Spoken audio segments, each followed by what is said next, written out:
అందరికీ కూడా నమస్కారం అండి. గత కొన్ని రోజులుగా కౌన్సిల్లో వైసీపీ సభ్యులు ఏ రకమైన నాటకాలు ఆడుతూ గవర్నమెంట్ చెప్పే సమాధానాలు వినకుండా విచ్చలవిడిగా ప్రవర్తించడం మనం అందరం కూడా చూస్తూ ఉన్నాం.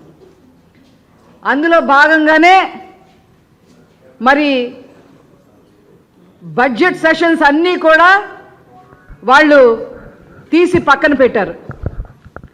బడ్జెట్ అనేది బ్రహ్మాండంగా ఉంది అని చెప్పి ప్రజలు మెచ్చుకుంటున్నారు అనే అక్కసుతో దాని గురించి డిస్కషనే లేకుండా చెయ్యాలి అని చెప్పి పన్నాగాలు పన్ని మరి బడ్జెట్ సెషన్స్లో కూడా ఏమీ మాట్లాడని పరిస్థితి మనం చూసాం. వాళ్ళు జరగనివ్వలేదు, క్వశ్చన్ అవర్ కూడా జరగనివ్వలేదు. అది అయిపోయిన తర్వాత కనీసం ఆర్థిక మంత్రి గారైన కేశవ్ అన్నని రిప్లై స్టేట్మెంట్ కూడా ఇవ్వకుండా ఒక నియంతలాగా ఎల్ఓపి గారైన బొత్స సత్యనారాయణ గారు ప్రవర్తించడం చాలా దురదృష్టకరం.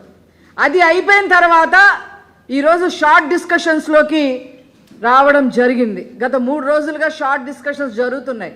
లా అండ్ ఆర్డర్ మీద, అలాగే నిన్న అగ్రికల్చర్ మీద జరగాల్సింది కానీ టైం అయిపోయిందని చైర్మన్ గారు పోస్ట్పోన్ చేయడం జరిగింది. ఈరోజు కల్తీ లడ్డు పైన షార్ట్ డిస్కషన్స్ జరగాల్సి ఉంది. గవర్నమెంట్ స్టేట్మెంట్ ఇవ్వాల్సిన పరిస్థితి ఉంది. ఎండోమెంట్స్ మినిస్టర్ గారైన ఆనం రామనారాయణ రెడ్డి గారి యొక్క స్టేట్మెంట్తో షార్ట్ డిస్కషన్ స్టార్ట్ అవ్వాల్సిన పరిస్థితి ఉంది.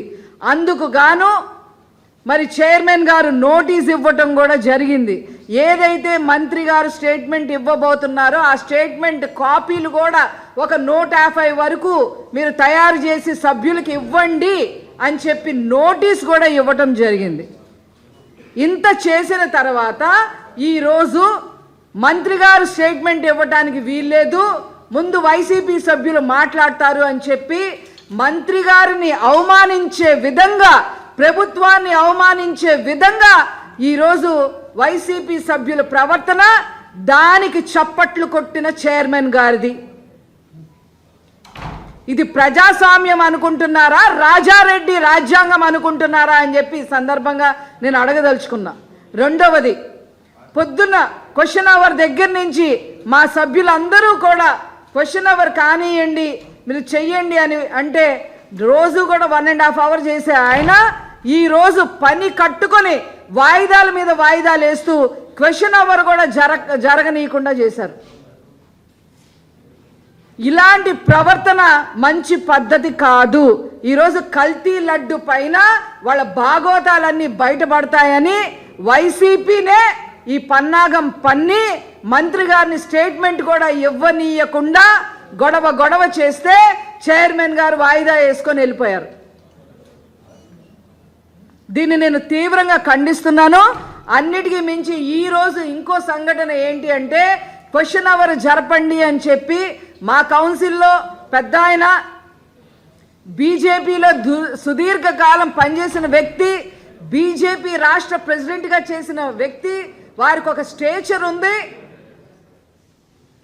వారు ఈరోజు క్వశ్చన్ అవర్ జరిపించండి అని చెప్పి ఈరోజు పోడియం ముందుకెళ్ళి హై రిక్వెస్ట్ చైర్మన్ గారిని చేస్తా ఉన్న టైంలో వైసీపీ సభ్యులు ఊకమ్మడిగా ఇజ్రాయెల్ దగ్గర నుంచి, శ్రీకాంత్ అనే వ్యక్తి దగ్గర నుంచి మిగతా వాళ్ళందరూ వారి మీద దాడి చేయడానికి ప్రయత్నం చేస్తే మా మినిస్టర్లు అనిత, మైసెల్ఫ్, శ్రీకాంత్ గారు, మేమందరం కూడా, మా సభ్యులందరూ కూడా, చిరంజీవి గారు, వీళ్ళందరూ కూడా, మా రవిచంద్ర అన్న, మేమందరం కూడా, గ్రీష్మ, వీళ్ళందరూ కూడా అడ్డుపడిన పరిస్థితి. ఈరోజు మనుషులు మీదకి రావడం ఏంటండి?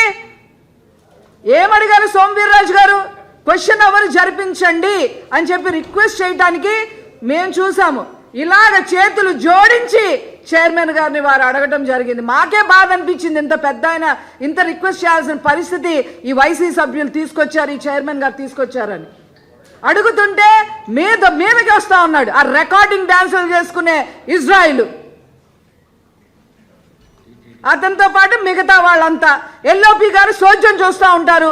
బొత్స సత్యనారాయణ గారు ఒక్క మాట కూడా మాట్లాడరు.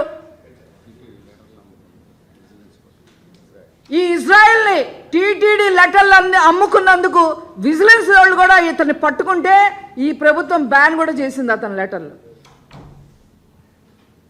ఇలాంటి వాళ్ళు ఈరోజు ఇలా చేస్తున్నారు. సభా సాంప్రదాయాల్ని మంట కలిపి ఈ ప్రవర్తించడం మేము తీవ్రంగా ఖండిస్తున్నాము.